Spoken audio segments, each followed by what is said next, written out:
Salam, hörmətli tamaşaçılar, Xəzər xəbərin bugünə olan ilk buraxılışı ilə qarşınızdayıq. Studiyada Arzu Xəlilovadır. Azərbaycanın Xarici İşlər Naziri Ceyhun Bayramov Suriya Xarici İşlər Naziri Əsəd Əl-Şeybani ilə telefon danışığı aparıb. Bu barədə SANA agentliyi məlumat yayıb. Telefon danışığı zamanı tərəflər enerji sektoru və yenidən qurma sahəsində sabitliyə nail olmağın, eləcə də siyasi və iqtisadi sahələrdə əməkdaşlığın genişləndirilməsi məqsədi ilə Suriya hökumətinə dəstəyin vacibliyini vurğulayıblar. Bundan əlavə, rəsmi qurumlar arasında kommunikasiya kanalının aktivləşdirilməsi və müxtəlif səviyyələrdə qarşılıqlı səfərlərin təşviq olunmasının əhəmiyyəti qeyd olunub.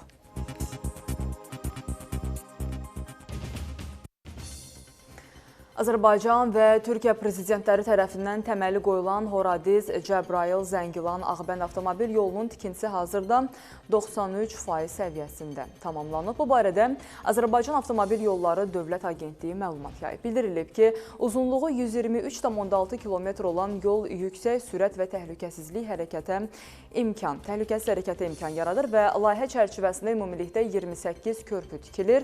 Bunlardan 16-sı su ötürücü, 12-si isə yol ötürücüsüdür. 19 körpünün tikintisi artıq yekunlaşıb. 8 körpüdə tikinti işləri davam etdirilir. Horadiz, Cəbrayıl, Zəngilan, Ağbənd avtomobil yolu Hacıqabul, Horadiz, Ağbənd, Zəngəzur dəhlizi magistral avtomobil yolunun bir hissəsi olmaqla Azərbaycanın digər rayonlarını Naxçıvanla birləşdirmək baxımından çox böyük əhəmiyyətə malikdir. Layihənin yaxın gələcəkdə tam olaraq istifadəyə verilməsi region üçün yeni imkanlar yaradacaq.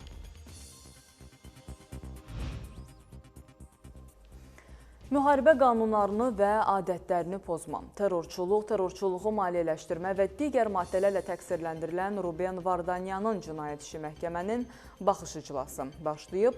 Bakı məhkəmə kompleksində Bakı Hərbi Məhkəməsinin hakimi Zeynal Ağayevin sədrliyi ilə məhkəmə prosesi keçirilir. Qeyd edək ki, ötən prosesdə iş üzrə zərər çəkmiş şəxslər ifadə veriblər.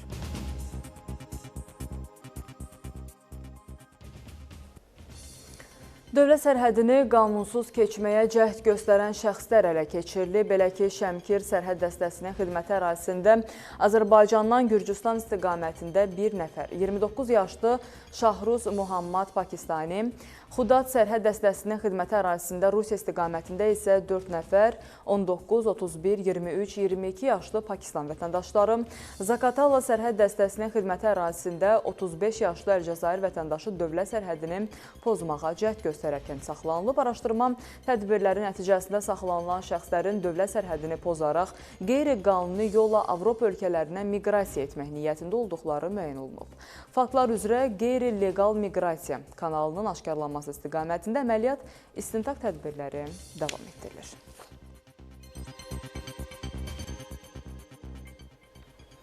İrandan Azərbaycana PUA ilə narkotik keçirilməsinin qarşısı alınıb. Bu barədə Dövlət Sərhəd Xidmətindən məlumat verilib.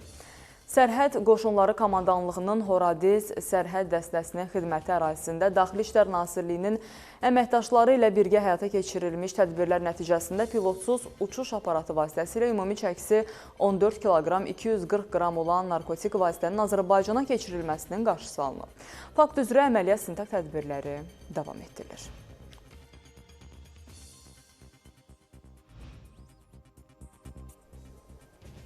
İlin əvvəlindən ölkə əhalisinin sayı 5777 nəfər artaraq 2025-ci il mart ayının 1-nə görə 10.230.666 nəfər təşkil edib. Bu barədə Dövlət Statistika Komitəsinin aylıq hesabatında deyilir.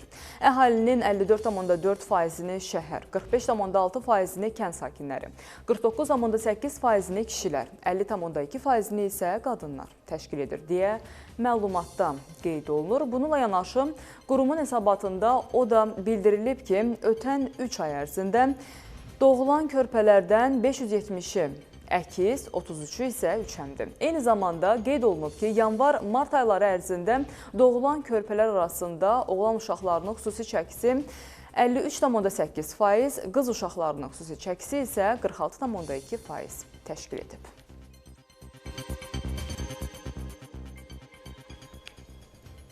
Bakı və regionlarda müşahidə edilən küləkli, yağışlı hava şəraitinə görə bəzi sahələrdə qatarların sürət həddi endirilib. Bununla bağlı Azərbaycan Dəmir Yolları məlumat yayıb. Bildirilib ki, bu səbəbdən Abşeron dairəvi, Bakı, Ağstafa, Bakı və Bakı-Balakən-Bakı marşrutları üzrə hərəkət edən qatarların qrafikində qismən kənara çıxma halları ola bilər.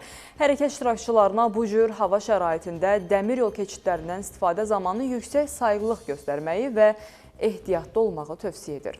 Sərnişinlərdən stansiya və platformalarda qatarları gözləyərkən diqqətli olmağı xahiş edirik, deyə məlumatda bildirilib.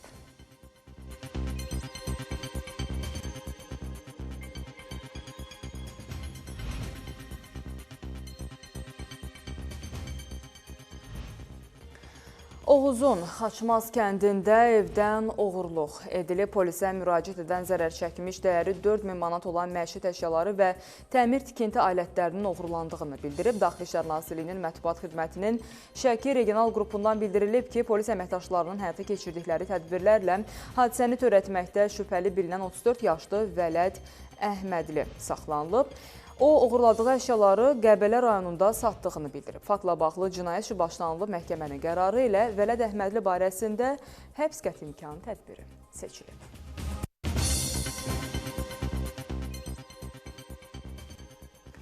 Bakıda Azərbaycan Respublikası Audiovizual Şurasının təşkilatçılığı ilə Qara Dəniz İqtisadi Əməkdaşlıq Təşkilatına üzv ölkələrin televiziya və radio yayımı üzrə tənzimləyici orqanlarının forumunun 11-ci toplantısı öz işinə başlayıb.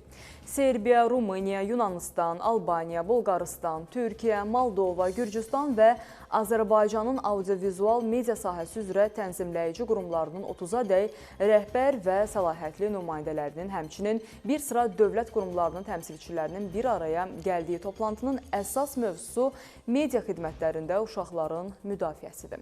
Tədbir çərçivəsində son zamanlarda üzv ölkələrdə audiovizual medianın tənzimlənməsi sahəsində baş verən yeniliklərə həsr olunmuş ümumi sessiya, habelə uşaqların müdafiəsi sahəsində hüquqi tənzimləmə və onun effektiv icrası və uşaqların müdafiəsində media savadlılığının və valideyn nəzarətinin rolu mövzularında panel sessiyalar təşkil edilib.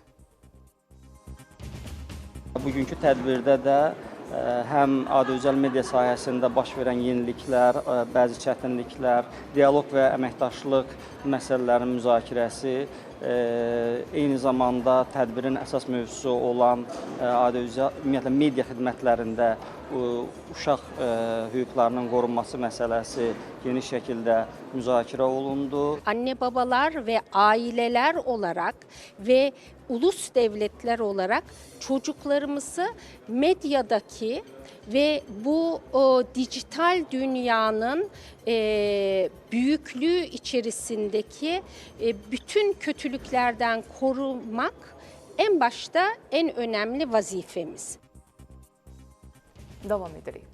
Rusiyanın hava hücumundan müdafiə vasitələri gecə boyu ölkənin bölgələri üzərində Ukrayna ordusuna məxsus 115 pilotsuz uçuş aparatını zərərsizləşdirib. Bu barədə məlumatı Rusiyanın Müdafiə Nazirliyi yayıb. Bildirilib ki, Kursk vilayəti üzərində 109, Voronejda 3, Moskva, Bryansk və Arlov vilayətlərində isə bir təyyarə tipli PUA vurulub. Məlumata görə Kurskda hücum nəticəsində 85 yaşlı qadın həlak olub. Daha 9 nəfər isə xəsarət alıb. Bununla yanaşı bir neçə evdə yanğın qeydə alınıb.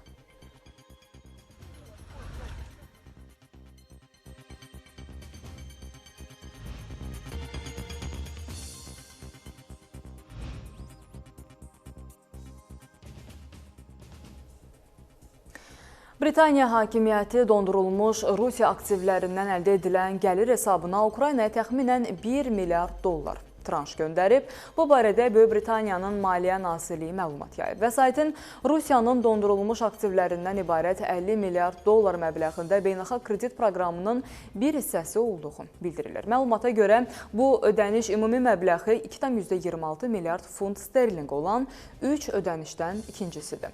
Ödənişin birincisi martın 6-sında köçürülüb, sonuncusu isə gələn il ödəniləcək ki, məlumata görə vəsait hava hücumundan müdafiə sistemləri, artilleriya silahları və avadanlıqların təmiri üçün ehtiyat hissələrinin alınmasına sərf olunacaq.